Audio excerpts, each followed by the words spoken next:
A boy dressed as a girl is accused of raping an actual girl in the bathroom of a school in Loudoun County, Virginia. That boy apparently has just been found guilty by a judge. The father of the girl who says she was raped is called Scott Smith, and he said he plans to file a lawsuit against the school system over this, and that can't come too soon.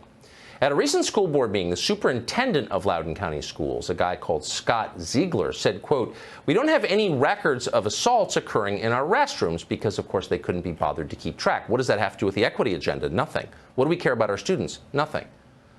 So students walked out of school today in Loudoun County to protest. Lou Rosiak is with the Daily Wire. He broke this story and deserves the credit for it. He joins us tonight with an update. Luke, thanks so much for coming on.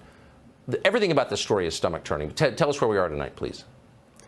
Well, yesterday the kid was convicted in court of both assaults. The first one that happened in a bathroom where he was convicted of rape. And then the second one where the school didn't tell anyone it had happened, transferred him to a different school, and he was arrested in October 6th. So, you know, I broke that story on your show a couple weeks ago and in the Daily Wire. And most of the media largely ignored it because they said it was unsubstantiated. 2 days ago, Barack Obama alluded to it while campaigning with Terry McAuliffe, calling it phony right-wing outrage. Yesterday, everything was substantiated in court, including a bizarre detail that the fact that this kid was wearing a skirt is actually central to his defense. He claims that his wristwatch got caught on the skirt he was wearing while he was hanging out in the girl's bathroom, and that caused inadvertent sexual contact to occur. So Barack Obama, who really is a heartless monster, and I'm glad that's clear to everyone now, described the rape of a child as phony right-wing outrage? All right, so let's start with the big story that we're tracking on Beyond this hour, where Russia and China have sent in their warships to hold their first ever joint patrolling in the western part of the Pacific Ocean. Now, the exercise was held between the 17th till the 23rd of October. Now, earlier, Moscow and Beijing had staged naval cooperation drills in the Sea of Japan as well. The two sides have cultivated closer military and diplomatic ties in recent years, and this has come at a time when their relations with the Western nations have hit an all-time low. Around the world, consumers are grappling with the soaring cost of food. Prices now at their highest level in a decade, according to an index tracked by the UN. In New Delhi, India, Apurv Sharma says his family members no longer go to the grocery store. Instead, they hunt out farmers markets where prices are more affordable. My family would go to the supermarkets. Now my dad makes special trips to the farmers market, right? He would take out that time commitment from his schedule to go 1 hour away to the farmers market just so that he can get all of those things for a little cheaper. Expensive food, Sharma says, is eating into his family's budget. For this year's Diwali, India's most celebrated holiday. This Diwali season, we're definitely planning to spend less. In Istanbul, Turkey, where citizens tend to eat a lot of red meat, Hadid Kitapki says he's increasingly opting for other types of protein. What you see is definitely people going, for example, from meat to lower price protein products such as chicken. And preparing other dishes at home. In smaller cities in Turkey or in villages, for example, people produce yogurt at home when the yogurt prices in the supermarkets go up a lot. In Argentina, costly food and a challenged economy comes with a political price. The ruling coalition facing its biggest defeat in 2 years. I think people are looking for an alleviation of their situation, which is dire. Experts say if the price of food continues to rise, the risk of social unrest, protests becomes a bigger concern for government leaders. Let's now also take stock of the Wuhan virus situation around the world. There's been a surge in both daily cases and deaths for the first time in 2 months. A Delta outbreak in China, the home country of the Wuhan virus, has put several cities under lockdown. Russia has recorded its highest Wuhan virus death toll. Singapore has recorded its highest ever daily cases. There's been a spike in cases in several Indian states as well.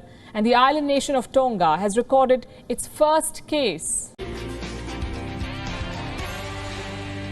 Growing outrage over a reported plan to give cold, hard cash to illegal border crossers.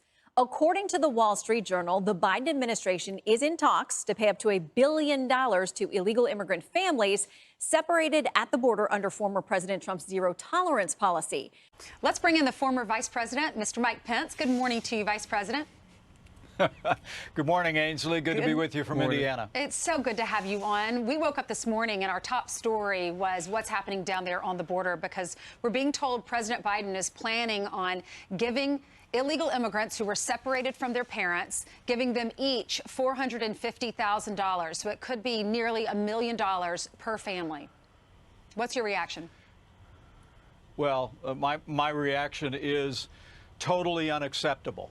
Of course, their whole policy at the southern border has been a disaster from day one. Between running the show at Tesla and sending his SpaceX rockets into outer space, it's surprising that Elon Musk still has time for his many ambitious side hustles. His latest bit on the side, Neuralink, has flown under the radar for the past few years, but it's now captivating the world's attention for a reason that's as intriguing as it is scary. Musk suggests that Neuralink will facilitate his mission to merge humans with artificial intelligence and subsequently save the human race from AI.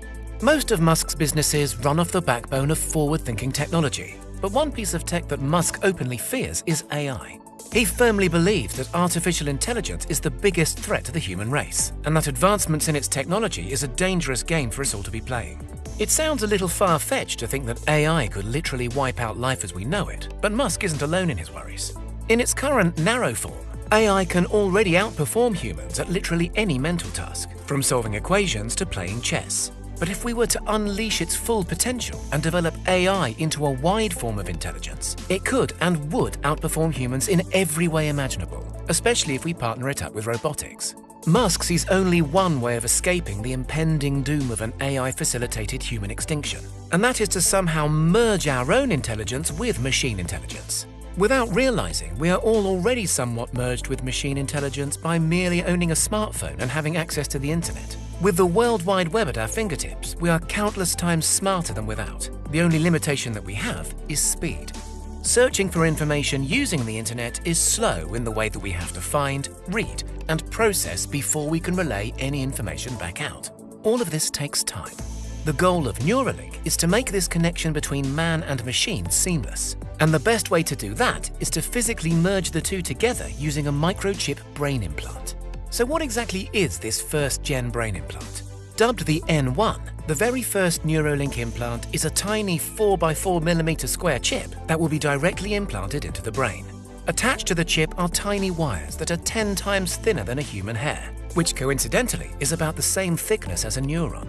The threads are embedded into essential parts of the brain, where they can decipher messages that are transmitted between neurons. The threads then relay that information back to the chip, where it records the impulses, evaluates the data, and then stimulates its own responses.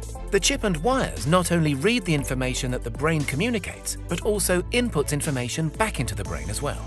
A single Neuralink chip will be able to connect and communicate with 1,000 different brain cells, and an individual will be able to house as many as 10 implants, totaling 10,000 connections. Testing so far of the N1 chip has been limited, but a restricted version with just 256 electrodes did see human patients controlling computer cursors, speech synthesizers, and robotic limbs with nothing but the power of their mind.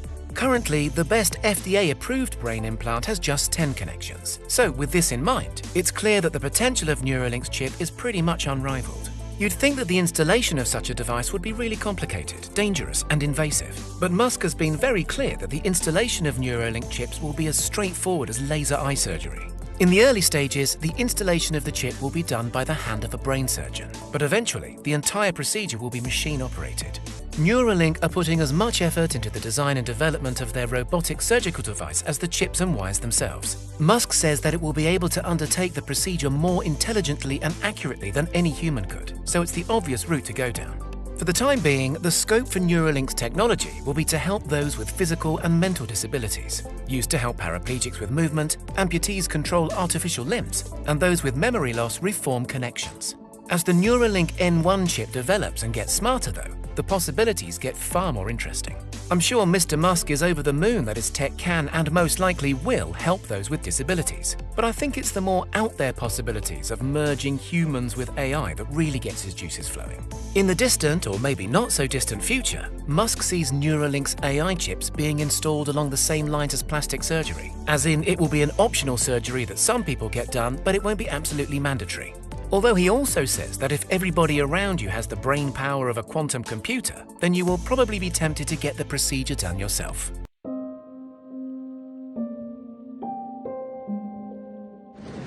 Hailstorms hit the east coast of Australia.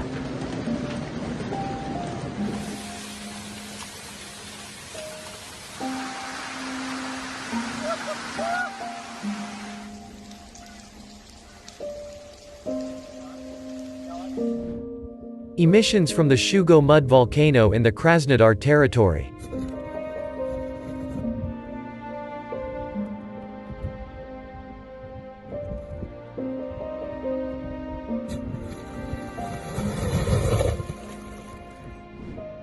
The eruption of the volcano, ASO, on the island of Kyushu. The column of smoke and ash rose to an altitude of 3,500 meters.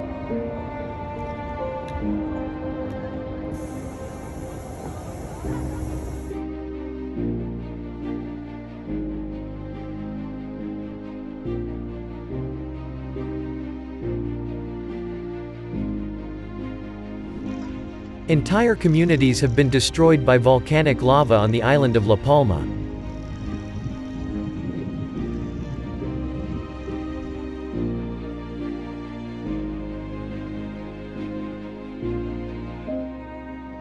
Landslide descent near Bageshwar, Uttarakhand.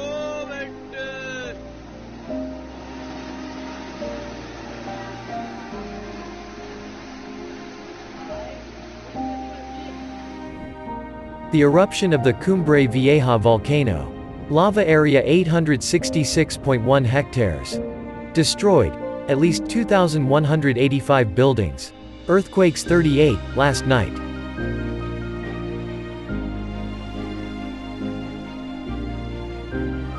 Tornado in the city of Herrenberg.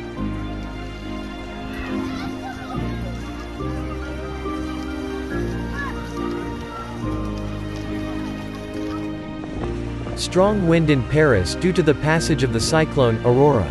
Wind gusts reached 30 meters per second.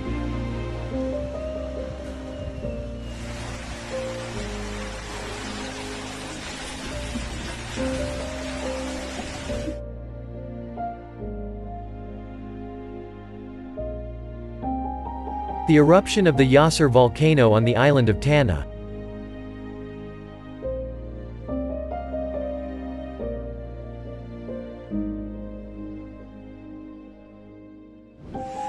Heavy hurricane and rain in the province of Valencia.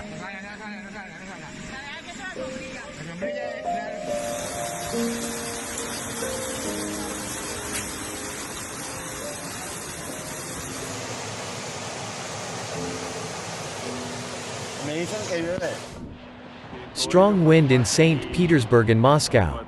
At Pulkovo Airport gusts reached 21 meters per second, at Domodedovo 25 meters per second.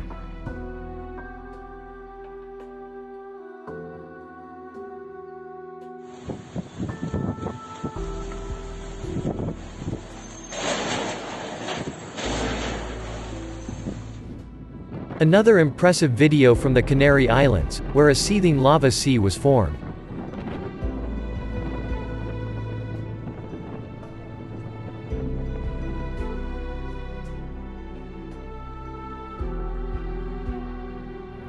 Tornado struck the Brisbane Airport area, Queensland.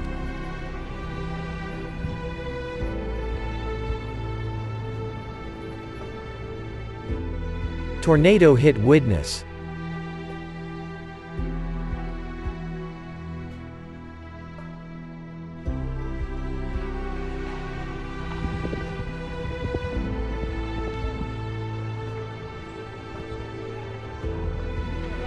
An impressive tornado strikes the greenhouse complex in Nihar for a moment.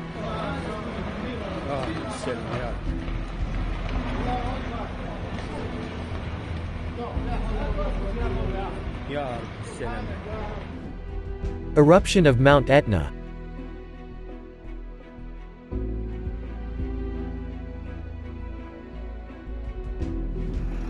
Flash floods continue in Caparo.